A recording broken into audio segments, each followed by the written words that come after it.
He had always known he was different, but never truly understood how deeply that difference cut, until the truth shattered the only identity he had ever clung to. Jon Snow stood alone atop the wall, watching the world stretch endlessly beyond the frost-bitten stones. The wind howled as if it mourned with him. Ghost sat quietly beside him, red eyes gleaming like blood on snow. The cold no longer bothered him, not since everything inside him had frozen the day he learned the truth. He wasn't Ned Stark's bastard. He wasn't even a Stark. He was Aegon Targaryen, son of Rhaegar Targaryen and Lyanna Stark. The rebellion that shook the Seven Kingdoms had never been about saving a sister from a monster. It had been built on a lie. And now Jon carried the weight of that lie like armor and chains all at once. He didn't want the truth. He didn't ask for it. But like everything in his cursed life, the truth had found him. And with it came a burden that Robert Baratheon had died trying to escape, and Ned Stark had died protecting. Jon's knuckles turned white as he gripped the stone. His mind went back to the moment Sam told him. The shock, the disbelief, the betrayal, all of it crashed through him again. It wasn't just about names or blood. It was about meaning. For years, he had lived in the shadows of men who held the world's fate in their hands. Robert, the rebel king who had shattered the realm for love. And Ned, the quiet warrior who bore other people's sins in silence. And now Jon was the living reminder of both their mistakes. He had never wanted power. He never desired the Iron Throne. But blood and name had a strange way of rewriting destiny, especially in Westeros. People began to look at him differently. Men who once called him brother now knelt. Daenerys, who once saw him as a partner, began to see him as a threat. And that's when Jon understood something Robert and Ned had both learned too late. The Game of Thrones wasn't played with swords. It was played with people's lives. He remembered Ned, standing tall with that eternal weight in his eyes. A man who told the truth to his own death, but kept the biggest lie for Jon's sake. How much had that lie cost him? The trust of Catelyn, the peace of his family, his head. And Robert, he had been a king in name, but a broken man in truth. A man who thought war would make him whole, only to find that victory without purpose was just another kind of defeat. He drank, whored, and laughed to hide the emptiness. Jon had seen that emptiness in himself now, every time someone called him Your Grace. He wasn't made for thrones. He was made for cold nights and silent duty. He was the sword in the dark. But now people expected him to be something, a savior, a king, a dragon, and no matter what choice he made, claim his birthright or reject it, people would die for it. The night Daenerys burned King's Landing still haunted him. He had pleaded, warned, begged, but fire does not listen, and Jon had to make a choice no man should make. He didn't do it as Aegon. He didn't do it as a Targaryen. He did it as Jon Snow, the bastard who still believed in right and wrong. He stabbed the woman he loved because no one else could. That's the burden he carried now. Not just her death, not just the blood of a Targaryen legacy returned in fire, but the understanding that in Westeros honor always comes with a cost. Robert paid it in regret. Ned paid it with his life. And Jon paid it with his soul. The wall had been rebuilt, though there was no threat left. The Night King was gone. The free folk were at peace. But Jon was sent there, not as a god, but as a ghost. A punishment. A sacrifice, a symbol. He was everything Westeros wanted to forget. A war they didn't win clean, a queen they couldn't control, and a king they refused to crown. He turned from the edge of the wall, wind cutting his cheek like a blade. Somewhere in the distance, Tormund waited. The free folk still called him friend. Maybe out there, north of the wall, he could become someone else, or no one at all. But deep down, Jon knew he would never be free. He was the sum of Robert's rage, Ned's silence, Lyanna's love, and Rhaegar's dream. He was all of them, and none of them. And now he would carry that truth into the Cold Lands, where ghosts never stop walking, and men forget their names just to keep breathing. And maybe that's what he needed most, to forget. The snow fell softly like ashes from an old fire that refused to die. Jon trudged through the white wilderness, his breath rising in clouds, each step a reminder that he was still alive. Though sometimes he wished he wasn't, Tormund walked ahead, whistling low to himself as Ghost trotted beside him. Occasionally glancing back at Jon, the wildling knew better than to ask questions. He had seen men return from war with less than their bodies, men who left pieces of their soul behind in burnt cities and bloody decisions. "Still brooding, Snow?" Tormund finally said, smirking without turning around. Jon didn't answer. He didn't have to. That was the thing about Tormund. He could laugh at death, curse at the wind, and still somehow know when to keep his mouth shut. They were far beyond the wall now, beyond the land of watchtowers and white ravens. The free folk were slowly rebuilding their lives, far from the politics of kings and queens. Children laughed near campfires, and old men told stories that had nothing to do with thrones. It should have felt like peace. But peace was harder to accept than war when your hands still smelled like blood. Jon found himself standing by the edge of a frozen stream, staring at his reflection in the cracked ice. The face looking back wasn't that of a king. It wasn't a dragon's heir or a hero of the realm. It was a man haunted by choices he had never wanted to make. The crown had been his by blood, but not by heart. He had killed the last person who believed in him without conditions. And for what? For the good of the realm. A phrase that tasted bitter every time he heard it. He remembered Daenerys' eyes the moment before the blade slid between her ribs. Not fear, not anger, just confusion, like she couldn't understand how someone who loved her could kill her. But love, Jon had learned, was never enough. Not in Westeros. Love could make men burn cities. Love could make kings break kingdoms. Love had made him a murderer. He had taken a life to save thousands. That's what he told himself. That's what Tyrion said. But in the quiet of the night, Jon stopped believing it. He had seen her hold the people in awe, had seen the hope in their eyes when she walked through fire. And then he had watched her burn them all. Jon didn't know who he hated more, her for doing it, or himself for stopping her. "You look like a man who's trying not to scream," a voice said beside him. It was Tormund. The red-haired warrior plopped down on a frozen log, pulling a piece of jerky from his coat. "You ever wonder if we're the fools?" Jon asked, his voice barely above a whisper. Tormund raised an eyebrow. "We? Men who fight for what's right, only to watch the world keep choosing wrong." Tormund chewed thoughtfully. "Nah, we're not the fools. We're just the ones who stay alive long enough to see the truth. And the truth is, the world doesn't care who's right. It only remembers who survives." That hit Jon harder than he expected. He had survived the wall, survived the battle of the bastards, survived betrayal, fire, ice, and in the end all he got was exile. Not punishment, not reward, just pushed away like a piece that didn't fit the board anymore. "I didn't want any of it," Jon muttered. "The throne, the war, her... But you got all of it," Tormund replied. "That's what makes you dangerous." Jon looked at the days turned into weeks, and the cold never let up. But Jon didn't mind. The further north he traveled, the further he felt from the weight of names, thrones, and bloodlines. Out here, the snow didn't care that he was Aegon Targaryen. The trees didn't whisper about Daenerys or the Iron Throne. There were no lords or councils, no whispers of betrayal, no broken promises, just silence. And yet even in that silence, Jon couldn't escape what lived inside him. He often wandered off alone, walking until the voices in his head grew quiet, but they never disappeared. His mind would drift back to Winterfell, to Castle Black, to Dragonstone, faces blurred in the flames of memory.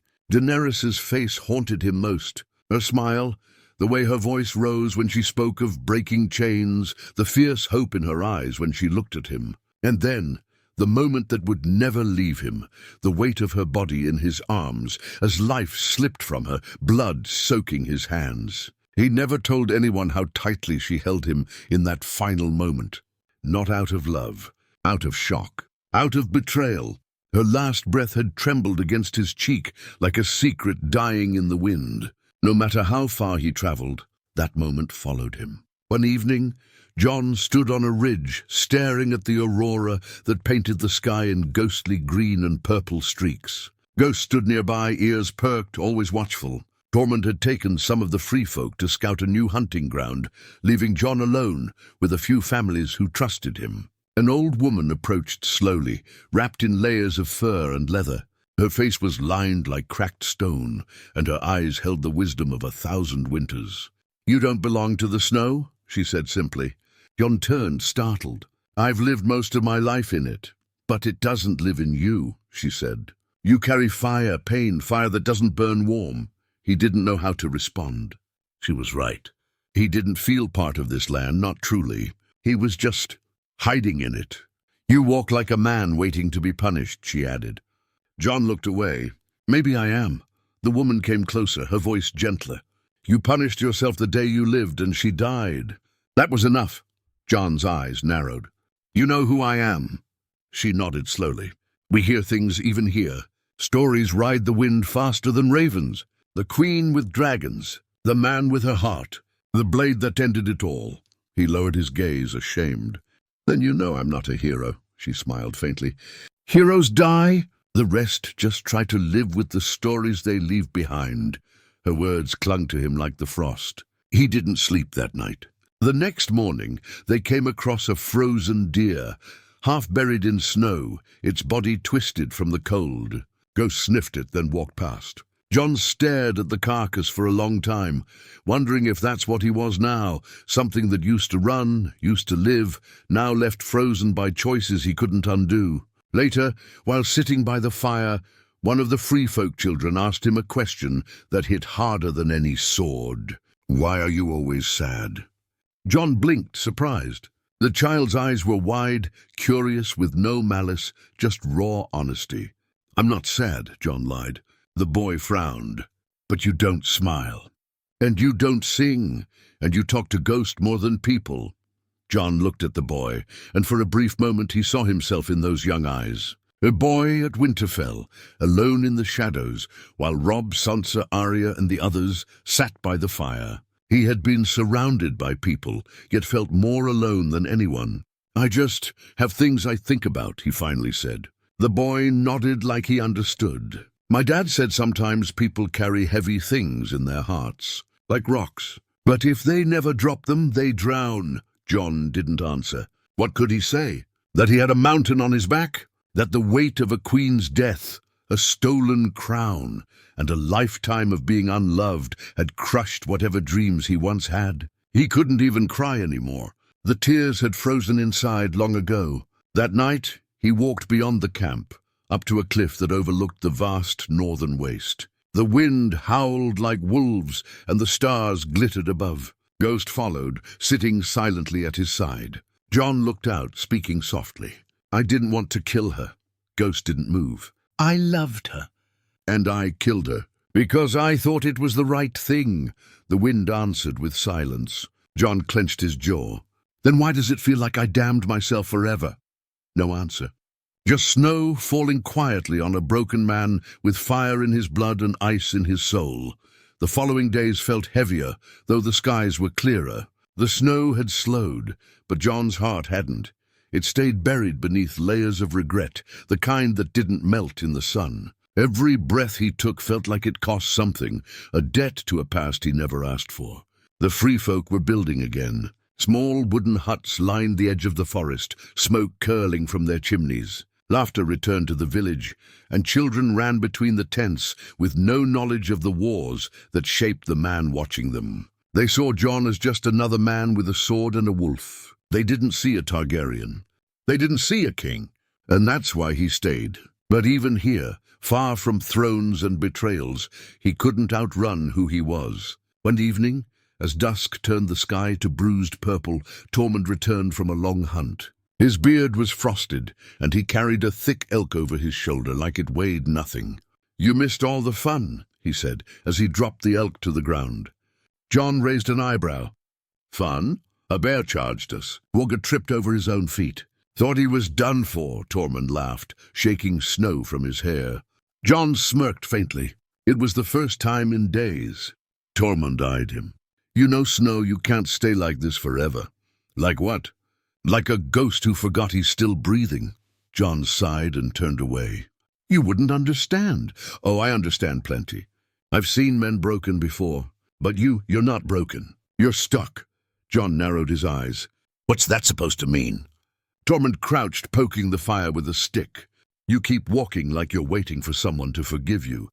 But no one's coming, Jon. No lords. No queens, no brothers. Just you and whatever's left." Jon didn't answer. He couldn't, because Tormund was right. Forgiveness wasn't coming. Not from the realm. Not from the dead. Maybe not even from himself. The next day, they traveled north again. A small band of free folk had spoken of a hot spring deep in the forest, safe from the wind and hidden beneath the roots of an old cave. Jon went with them, not because he cared for warmth, but because moving helped quiet the memories. They reached the place by nightfall. The cave was surrounded by thick pine trees, their branches heavy with snow. Inside, the air was damp but warm. Steam rose from a natural pool at the center, glowing softly in the moonlight. Jon sat near the water's edge, listening to the bubbling of the spring. The others laughed and bathed behind him, but he stayed in his leathers, staring at his reflection in the water. It startled him how much he looked like Ned now. The same haunted eyes, the same clenched jaw, except Ned had never lied for himself. He had lied to protect Jon. That was the cruel part. Ned Stark, honorable, noble Ned, had broken his code for him. And Jon had spent his life resenting the very man who had given everything to keep him safe. "I hated him sometimes," Jon whispered to himself, "for not claiming me, for making me feel like a mistake." The steam curled around his words like ghosts. But he saved me. He gave up his name, his peace, and probably his marriage, just to keep me breathing. Ghost sat at his side, ears twitching as if he understood. Jon leaned forward, dipping his hand into the warm water. It felt strange after so many cold nights. It reminded him of Winterfell's godswood, of the hot springs beneath the stone floors, of days when he and Robb would sneak away to practice swordplay, still too young to know what war meant. He closed his eyes. "I never got to say goodbye," he murmured. "To Ned, to Robb, to Ygritte, to Daenerys, to who he used to be."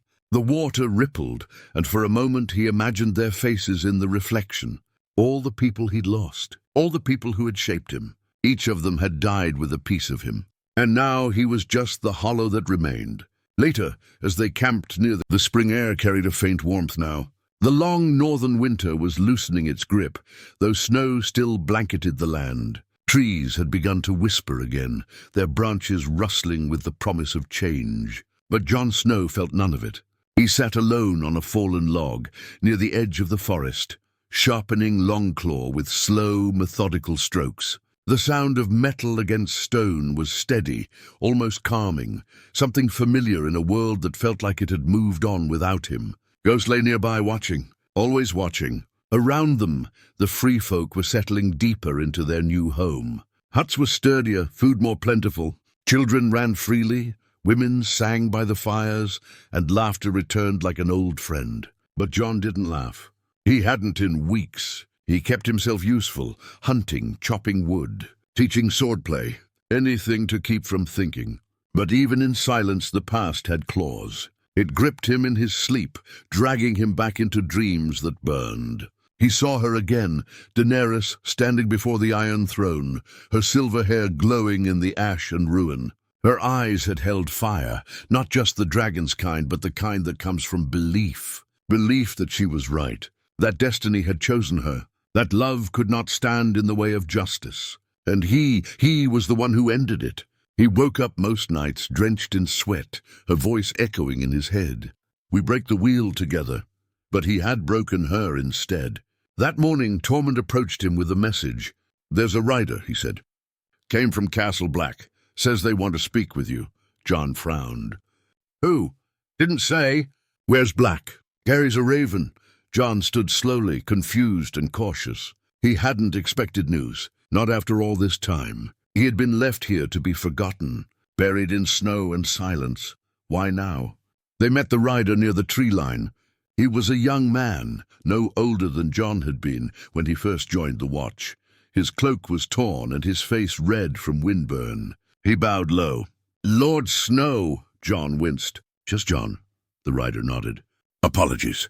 I was sent by Maester Malric. He's the new steward at Castle Black."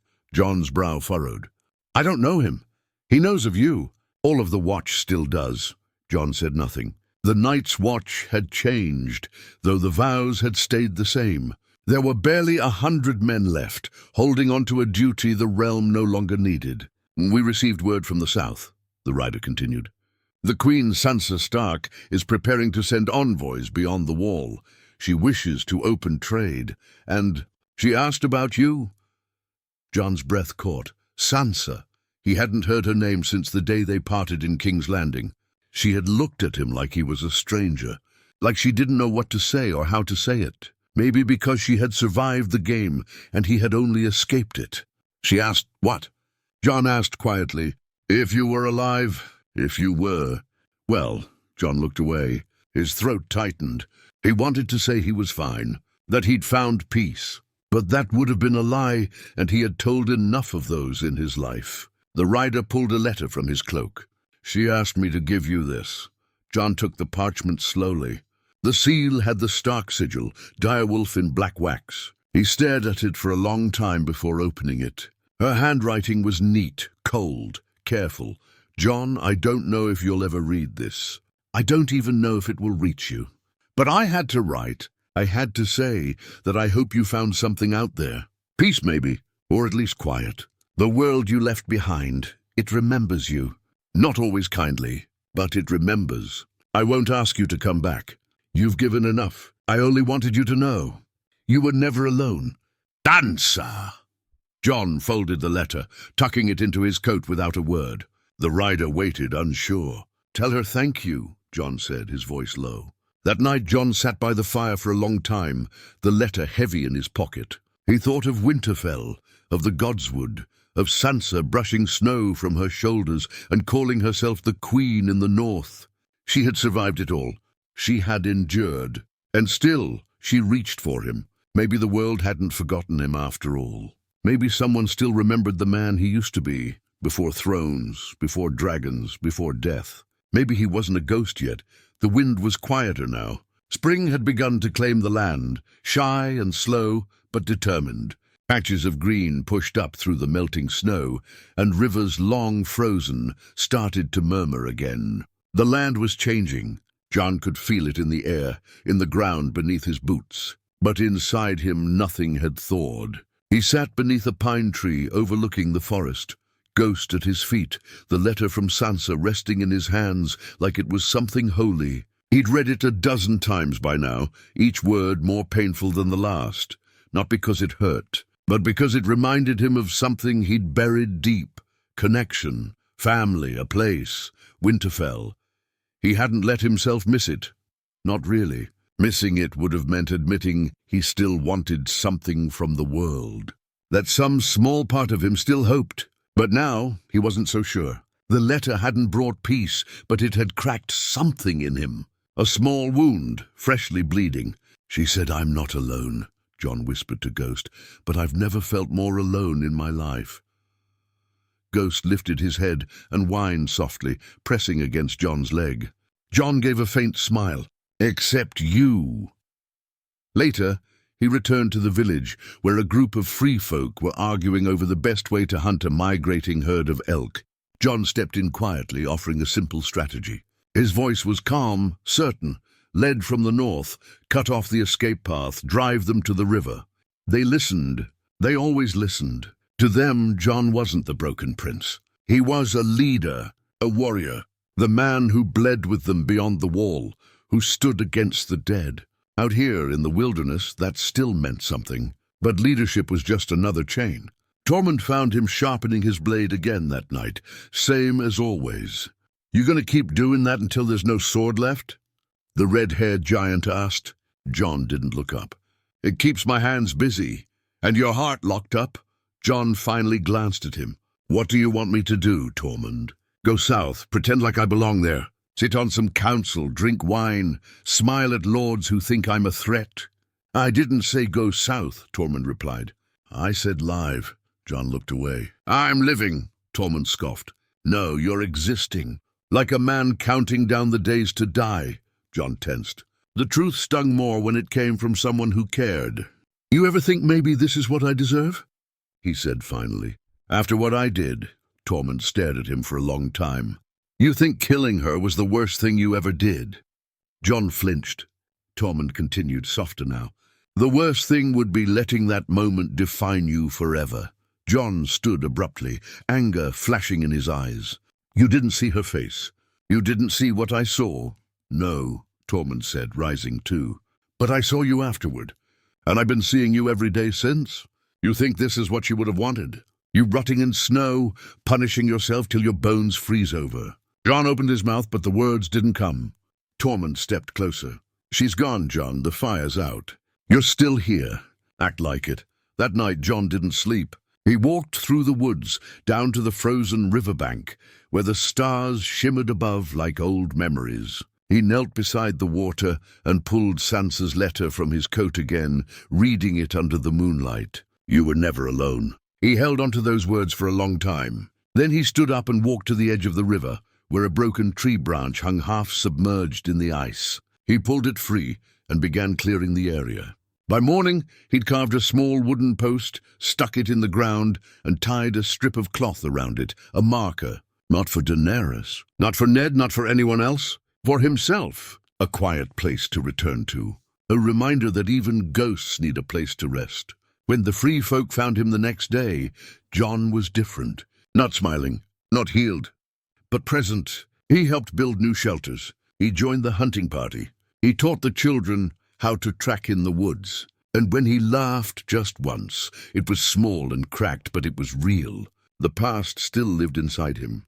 The throne, the betrayal, the fire, the blood. But for the first time in what felt like years, Jon Snow was looking forward. The days grew longer, and with them, the silence inside Jon began to shift. It wasn't gone, not the guilt, not the sorrow, but it was softer now, less like a blade pressed to his throat, and more like a shadow that walked beside him. Still there, still heavy, but not suffocating. He had stopped counting the days. That was the first sign something had changed. It began with small things, accepting meals instead of skipping them, speaking more than just a few words, taking the time to fix a broken fence instead of pretending it wasn't his problem.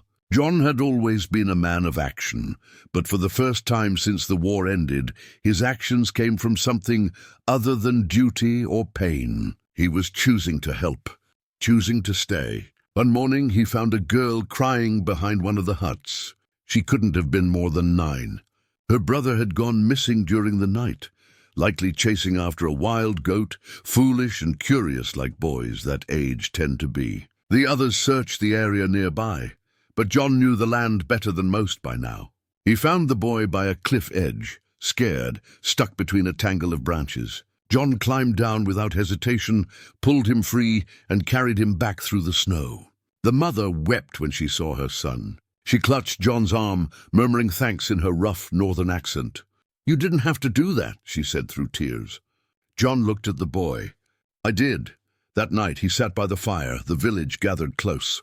One of the older men passed him a horn of mead. Jon took it without hesitation this time. He drank. And when someone told a story, he listened, not with half a mind, but fully present.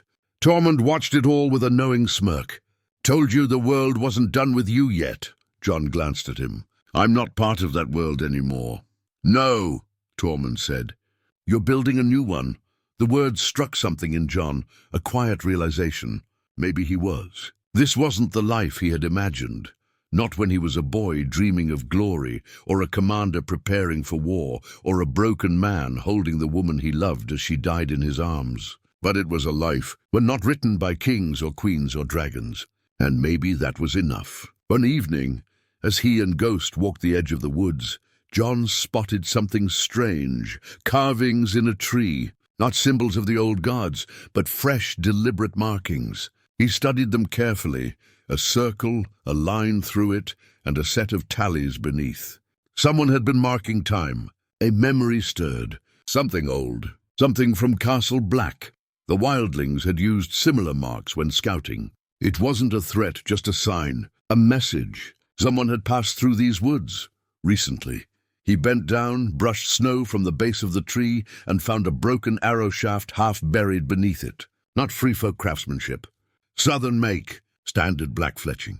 Jon stood quickly, scanning the forest. They weren't alone anymore. The thought didn't frighten him. If anything, it grounded him. The realm had forgotten the North, but it hadn't let it go. And maybe it never would. The weight of who he was, of his name, his blood, his choices, would always echo, even in the furthest reaches of snow-covered land. But now he no longer felt like running from it. That night, Jon called a meeting of the village elders. He told them about the markings, about the arrow, about what it could mean. He didn't speak with fear. He didn't panic. He led. "We don't know who they are," he said, his voice steady. "Could be trappers, could be scouts, but we'll be ready." Tormund gave him a nod. "What do you think they're after?" Jon looked toward the woods, thoughtful. "Could be they're just passing through. Or maybe someone still wants to know what became of the man who killed the queen." A few heads turned at that, quiet and curious. Jon met their gazes. "If they come looking, they'll find me. Not hiding, not ashamed. Just a man doing what needs to be done." There were no cheers, no grand declarations, just silence and understanding. Later that night, as the fire cracked and the stars blinked in the sky, Jon sat with Ghost curled beside him and Longclaw resting at his side. The burden wasn't gone, but it no longer ruled him. He would always carry the past, always bear the name that could never truly be his, always feel the ache of choices he could never undo. But now he could carry it without breaking. Spring crept further north, and with it something else returned, clarity. Not just in the air or in the melt of the snow, but within Jon himself. He woke one morning and didn't feel crushed by memory. The guilt still lived inside him, but it no longer pulled him under like it once had. He was beginning to breathe again. The scouts he'd sensed never came. No banner was flown, no name declared, but Jon knew they had been there. Maybe sent by Sansa, maybe by someone else. Watching, waiting, wondering what the last living Targaryen was doing in a land where kings had never mattered. He didn't care, not anymore. He had started carving wooden posts with the village children, small totems, some in the shape of direwolves, others like dragons or trees with wild curling branches. His hands, once used to hold blades, now shaped things meant to stand quietly in gardens. They weren't perfect, but the children liked them. A girl named Ida asked him one afternoon, "Were you really a king?" Jon paused before answering. "Some people thought I was." "Why aren't you one now?" He gave her a small smile. "Because I didn't want to be." She tilted her head. "That's silly. You could have made the rules." Jon looked up at the sky. "That's the dangerous part. When men make rules for others but none for themselves." She didn't understand, but that was fine. He didn't want her to. Let her stay innocent. Let the next generation grow up without the chains he and others had worn all their lives. That evening, Jon sat outside his small hut, watching smoke rise from other fires. Ghost dozed beside him, peaceful. The village was quiet, the kind of quiet only found in places where war and ambition had never set foot. He had no titles now, no land, no claim, but he had something he never expected, belonging. And yet the past still called to him in quiet ways. He dreamed of Winterfell sometimes, walking through its halls again, hearing Arya's laughter echo, seeing Bran in his old chair by the fire, Sansa arranging her papers, her voice firm and clear. In the dreams he never spoke. He only watched. Sometimes he woke with tears in his eyes, not of grief, just loss. One morning he walked deep into the woods alone. No direction, just instinct. Ghost followed quietly as always. After an hour, he came across a clearing he hadn't seen before. The grass here was thick with new life. Tiny yellow flowers dotted the field. In the center, a weirwood tree stood, ancient and tall, its red leaves whispering in the breeze, its face carved and weathered. Jon stared at it for a long time. He knelt slowly before it, and for the first time in years he prayed, not for forgiveness, not for strength. "Just peace." "I'm still here," he whispered, eyes closed. "I don't know why. I don't know what I'm meant to be now. But I'm trying." He felt the wind pass through the trees like an answer. He stayed there for hours, eyes closed, the sun shifting above him. He didn't speak again. He didn't need to. Some burdens couldn't be spoken, only carried. When he finally stood, he felt lighter, not free but accepted in the way the old gods seemed to offer without asking for anything in return. He returned to the village as night fell. Fires burned bright. The smell of roasted meat filled the air. Laughter echoed. A celebration. The first spring festival. They pulled Jon into it without asking. Someone handed him a drink. Another tossed him a carved horn to play. He shook his head, smiling. Tormund clapped his back. "You look less dead," the wildling grinned. Jon raised his brow. "High praise!" They laughed. Real laughter. Later, he sat beside the fire, watching the people dance. Ghost lay at his side, calm and content. Jon looked up at the stars. The same stars that once watched over him at Castle Black, at Winterfell, in the ruins of King's Landing. He had been a boy who wanted to be someone, a soldier who didn't know who he was, a king who didn't want a throne, a killer of the woman he loved. Now he was just a man who had lived through hell and come out the other side, still standing, still breathing, and maybe, just maybe, finally living.